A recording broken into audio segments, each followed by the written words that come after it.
Hello guys, কেমন আছো তোমরা সবাই? আজকে চলে এসেছি একটা নতুন রেসিপির ভিডিও নিয়ে। এটার নাম দিয়েছি ক্রিসপি চিলি বেবিকর্ন। এটা তোমরা নিরামিষ দিনেও ভালোভাবে বানিয়ে খেতে পারবে। তো প্রথমেই কর্নগুলোকে ধুয়ে কেটে নিতে হবে। তারপর এটাকে ম্যারিনেট করার জন্য একটা বড় বাটিতে নিয়ে নুন, গোলমরিচ, লেবুর রস, কাশ্মীরি লঙ্কা গুঁড়ো দিয়ে মাখিয়ে নিতে হবে। এমনভাবে মাখিয়ে নিতে হবে যেন প্রতিটা কর্নের মধ্যে মশলাগুলো খুব ভালোভাবে ঢোকে। তারপর এটাকে কিছুক্ষণ ঢাকা দিয়ে রাখতে হবে, প্রায় 10-15 মিনিট রেস্টে রেখে দিতে হবে। এরপর ঢাকনা খুলে এর মধ্যে কর্নফ্লাওয়ার, চালের গুঁড়ো আর কিছুটা চিলি ফ্লেক্স দিয়ে আবারও ভালো করে মাখিয়ে নিতে হবে। এই রেসিপিটা কিন্তু তোমরা দুইভাবেই খেতে পারবে, সেটা একটু পরেই তোমাদের দেখাচ্ছি।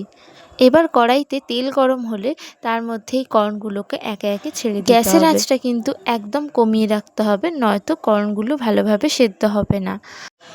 এটা কিন্তু আমার মায়ের রেসিপি, আর এটা খেতে আমার খুব ভালো লাগে, আর আমার মা তো রান্না করতে ভালোবাসে, তো সেই জন্য তোমাদের সামনে ভিডিওগুলো তুলে ধরা। তো এবার কর্নগুলো ভাজা হতে হতে একটা সস তোমাদের বানিয়ে নিতে হবে। একটা বাটিতে একটু টমেটো কেচাপ, একটু সয়া সস, একটু চিলি সস জল দিয়ে একটু পাতলা করে বানিয়ে নিতে হবে। এর মধ্যেই কর্নগুলো ভালোভাবে লাল লাল হয়ে ভাজা হয়ে গেলে কড়াই থেকে তুলে নিতে হবে।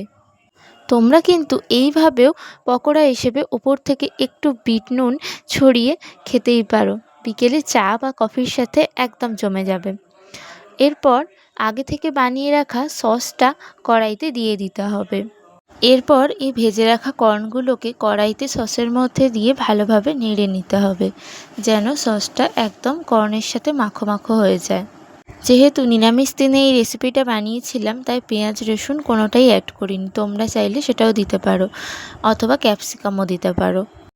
এরপর অল্প একটু সাদা তেল দিয়ে এটার সাথে ভালো করে মিশিয়ে নিতে হবে। এটা অপশনাল, তোমরা না চাইলে নাও দিতে পারো।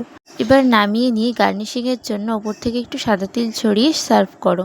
তোমরা কিন্তু এটা বানিয়ে অবশ্যই জানিও রেসিপিটা কেমন ছিল, আর ভালো লাগলে লাইক আর সাবস্ক্রাইব করে রেখো। টাটা।